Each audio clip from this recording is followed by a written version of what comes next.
2024 সালে হঠাৎ করে মাথার উপর আকাশ যেমন ভেঙে পড়ে ওইরকম ভেঙে পড়ছিল।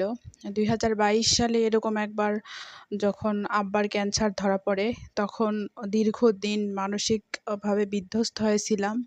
কোনোভাবেই নিজেকে বোঝাতেই পারতেছিলাম না যে ক্যান্সার মানেই হচ্ছে শেষ হয়ে যাওয়া, আর হয়তো বেশিদিন সময় পাবো না আব্বার সঙ্গে আমি। তো আমি আসলেই আনলাকি একটা মেয়ে, কারণ আমার জীবনে যতবারই শুভ কোনো কিছু আসছে ততবারই আমার জীবন থেকে সেটা হারায় গেছে। তো আমার আব্বাই বলতো যে আমি ভাগ্য করে দুনিয়াতে আসছি, কিন্তু আসলে আমি যে কতটা দুর্ভাগা সেটা এখন আমি হাড়ে হাড়ে বুঝতে পারি। 22-এ আব্বার ক্যান্সার, 24-এ আমার অসুস্থতা, আমার এত বড় একটা রোগ ধরা পড়া, আব্বার চলে যাওয়া, আমার রোগ আরও অসুস্থতা আরও বৃদ্ধি পাওয়া। কিছুদিন মাঝখানে একটু টেনশন মুক্ত থাকলেও, নিজের শারীরিক দিক দিয়ে একটু ভালো থাকলেও মানসিক দিক থেকে বিধ্বস্ত সব সময়। টেনশন কখনো পিছু ছাড়ে না, খারাপ সময় কখনো পিছু ছাড়ে না। তারপরে এখন আবার হঠাৎ করে নতুন করে অসুস্থ হওয়া, এটা যেন আমার কাছে খুব বড় একটা শখ। পাশে এক অসহায় মা আর হাজবেন্ড ছাড়া তো কেউ নাই।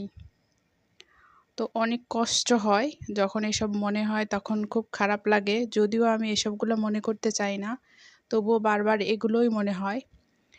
সকালে রেডি হয়ে বের হয়ে খুব ভোরে বের হওয়ার কথা ছিল, কিন্তু কারণবশত খুব ভোরে বের হতে পারিনি। তারপরে যাই হোক অনেক কষ্ট করে, যেহেতু আজকে শুক্রবার ছিল, জুম্মার নামাজ শেষ হয়েছে মসজিদে, তারপরে আমি বাড়ি থেকে বের হয়েছি গোসল টোসল করে একটু খাবার খেয়ে তারপরে বের হয়েছি। কিন্তু এই খাবার খাওয়াটা আমার সবথেকে বড় ভুল হয়ে গেছে, যে আমি ডক্টরের কাছে আসছি, আমার প্রবলেমটাই হচ্ছে তীব্র পেটের মধ্যে ব্যথা করতেছে। তো এই ব্যথার জন্য গত সপ্তাহে যখন ডক্টর দেখাইছিলাম, রিপোর্ট করাইছি, কোনো কিছুই ধরা পড়ছে না। মাঝখানে আর একদিন আমাদের এলাকায় একটা ক্লিনিকে টেস্ট করালাম, সেখানেও ধরা পড়ছে না। তো আবার আজকে যখন ম্যাডামের সাথে কথা বলে আসছি, আজকেও আমি ভুলবশত খাবার খেয়ে চলে আসছি। এটা হচ্ছে বনপাড়া বাইপাস। যারা চিনো না তারা অনেকেই এই ভিডিও থেকে বুঝতে পারবে। আমি এতক্ষণ ব্যাক সাইড থেকে আসলাম আমাদের বাড়ির দিক থেকে। এটা হচ্ছে বনপাড়া বাইপাস। এটা হচ্ছে ঢাকা মহাসড়ক, পাবনা মহাসড়ক। এইখান দিয়ে পাবনার গাড়ি যায়, ঢাকার গাড়ি যায়। এখান থেকেই উত্তরবঙ্গের সব দিকে ছড়াই ছিটে রাস্তাগুলো চলে গেছে। এখান থেকে নাটোরের দিকে গাড়ি যায়, রাজশাহী গাড়ি যায়, এখান থেকে বগুড়ার দিকে গাড়ি যায়। সব দিকের সংযোগস্থল বলা চলে এই বনপাড়া বাইপাস। আর এই বাইপাসের সাথেই এই যে ঘেরা যে এরিয়াটুকু দেখতে পাচ্ছ, এই যে দোকানগুলো দেখতে পাচ্ছ, গাছটা দেখতে পাচ্ছ, এইটা হচ্ছে আমার স্যারের এরিয়া। তো এখানে যারা বনপাড়া বাইপাসে আসো তারা সবাই দেখবে এখানে মা আমেনা হাসপাতাল, এটা আনসারুল্লাহ স্যারের ক্লিনিক, এটাই আমার স্যারের ক্লিনিক হাসপাতাল। তো যাই হোক এখানে আসলাম, ওনার নিজস্ব জায়গায়, ওনার বাড়ি, তারপরে হাসপাতাল সব এখানে।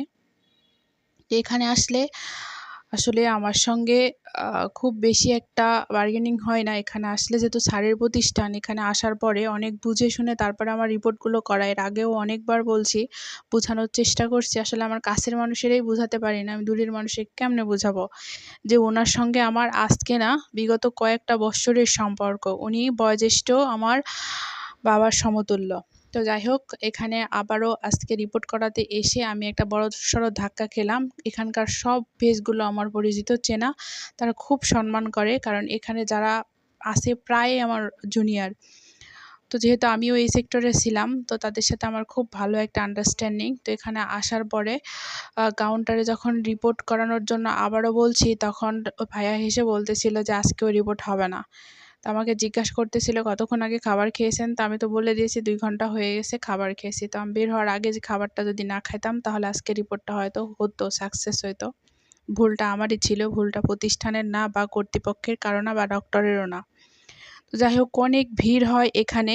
এখানে শুক্র শনিবার বলে কথা না, এখানে সব সময় ভিড় থাকে, কারণ এখানে মানুষ এসে চিকিৎসা নিয়ে একটা তৃপ্তি পায়, তাই তৃপ্তির জন্য এখানে মানুষ আসে। তো এই অবস্থা তারপরে আমাকে যে টেস্টগুলা দিয়েছিল urine test, blood test, ultra, x-ray এগুলো করার জন্যই আমি এখানে এসে ব্লাড স্যাম্পল কালেকশনের জন্য বসেছিলাম এখানে। তো আরেকজনের হচ্ছে ব্লাড নিচ্ছিল ভাইয়া। তো যাই হোক আমি একটু অপেক্ষা করার পর তারপরে আমার ব্লাডটা দিলাম। এইভাবে পরপর সবগুলো রিপোর্ট করানোর জন্য সব জায়গাতেই আর কি কি বলবো, মানে বলে বোঝানোর কিছু নাই। আমার সঙ্গে আমি ছাড়া আমার এর আগের বার যখন আমার বুকে টিউমার ধরা পড়ে, সিস্ট ধরা পড়ে, তখনও আমি যখন রিপোর্ট আমার হাতে আসে তখন আমি একা রিপোর্ট যখন পেয়েছি তখন নীরবে দাঁড়ায় অনেকক্ষণ কান্না করছি। মানে চোখ থেকে কিভাবে পানি ঝরছে আমি নিজেও জানি না। তো আমার যুদ্ধটা মানে আমি করতে কতটা সাহস লাগে, এই সাহসটা যে সৃষ্টিকর্তা আমার মধ্যে দিছে আর ধৈর্যটা যে আমার মধ্যে দিছে, সেদিনও আমার পাশে কেউ ছিল না, এখনও আমার পাশে কেউ নাই। আসলে আমি এই জিনিসটা মানে নিজের সঙ্গে একদম মানায় নিছি যে আমার জীবনে যখন আমি পৃথিবীতে আসছি একা, যাইতে হবে একা, আমার সংগ্রামটাও একা, আমার কারো কাছ থেকে কোনো কিছুই প্রত্যাশা করার মতো কোনো কিচ্ছু নাই। তো আমি আর কারো কাছ থেকে কোনো কিছু প্রত্যাশা করি না। আমি আমার নিজের জীবন সংগ্রাম বাহিরে, ঘরে, সব সমাজে সব লড়াইটা আমি আমার একাই করতে চাই, একাই করতেছি এখন পর্যন্ত। তবে হ্যাঁ, কিছুটা সাপোর্ট আমার হাসব্যান্ডের আছে। কারণ ও যদি আমার পাশে না থাকতো তাহলে হয়তোবা আমি এতদিন হারায়ে যেতাম। যাই হোক আমি, মা দুজনেই ভালো আছি আমার হাসব্যান্ডের সাপোর্টের কারণে। কারণ আমার হাসব্যান্ড যদি সাপোর্ট না করতো, যেমনই হোক যতটুকুই হোক, যদি সাপোর্ট না করতো তাহলে এতদিন আমরা মানে অন্ধকারে যেমন হারিয়ে যাই ওইরকম হয়তোবা হারিয়ে যেতাম, নয়তো সাগরে তলিয়ে যেতাম। এই যে আমাদের উপর দিয়ে যে ধকলটা যাচ্ছে, যে অবস্থার মধ্যে আছি, তো এখানে এসেছি আবার আলটা করার আগে পানি খেতে হবে, তাই পানি নিতে এখানে এসছি। এখানে একটা ক্যান্টিন আছে ভিতরে। তো অনেক সুন্দর যে বাগান, এই বাগানের মধ্যে ছোট ছোট করে ক্যান্টিন করে রাখছে। এখানে যারা রুগী আসে, রুগীর সাথে যে লোকজনগুলো আসে, আর এটা তো হাসপাতাল, এখানে অপারেশন হয়, অনেক রুগী ভর্তি থাকে। তো এই বড়াইগ্রাম উপজেলার মধ্যে যদি প্রথম স্থানে থাকে তাহলে এই হাসপাতালটাই আছে, স্যারের হাসপাতাল। তো যাই হোক ওদের সাথে কথা বলে এখান থেকে পানি নিলাম, নেওয়ার পরে বলতেছে যে আপু শুধু পানি খাবেন? তো বললাম যে আর কি আছে এখানে? তো বলতেছে যে চা আছে, কফি আছে। তো আমার প্রচণ্ড মাথা ব্যথা করতেছিল, তো ভাবলাম যে একটা কড়া কফি যদি খাওয়া যায় তাহলে হয়তো মাথা ব্যথাটা কমবে। এখানে আবার আর একটা ভুল করছি, পানি কফি খাওয়ার পরে পানি খাইছি, এটাও হচ্ছে আলট্রাসোনোগ্রাফি তে ধরা পড়ছে। এটা কেন করছি, এটার জন্য অনেকটা বকা খাইছি, স্যারের কাছে নালিশ করছে যে এতদিনে এইটা শিখছে। যাই হোক অনেকগুলো বোকামি অলরেডি করে ফেলছি, তারপরেও 2 ঘন্টা অপেক্ষা করে আবারও আলট্রা করতে গেছি, হয়নি। তো এক্স-রেটা করে দিয়ে চলে আসছি। আলট্রাটা হয়তো এখানে হবেই না, আর আমাকে রাজশাহীতেই গিয়ে করায় নিয়ে আসতে হবে। ম্যাম তাই বলছে যে রাজশাহীতে গিয়ে করাতে হবে। আর যেহেতু আমি ছন্দা ম্যামকে দেখাচ্ছি, ম্যামের সাথে এত কথা বলা যায় না। ম্যাম যেটা একবার বলবে যে এইটা করবি, ওইটাই শেষ। যেহেতু ম্যামের সাথে আমার অনেক বৎসরের সম্পর্ক, আগে ম্যাম আমার পেশেন্ট দেখতো, এখন আমি নিজেই ম্যামের পেশেন্ট হয়ে গেছি। তো এই অবস্থায় এই দেখো সুন্দর পরিবেশে, আসলে মন ভালো না থাকলে, শরীর ভালো না থাকলে যত সুন্দর পরিবেশেই হোক না কেন শান্তি লাগে না। মাথা ভর্তি টেনশন নিয়ে এখানে বসেছিলাম।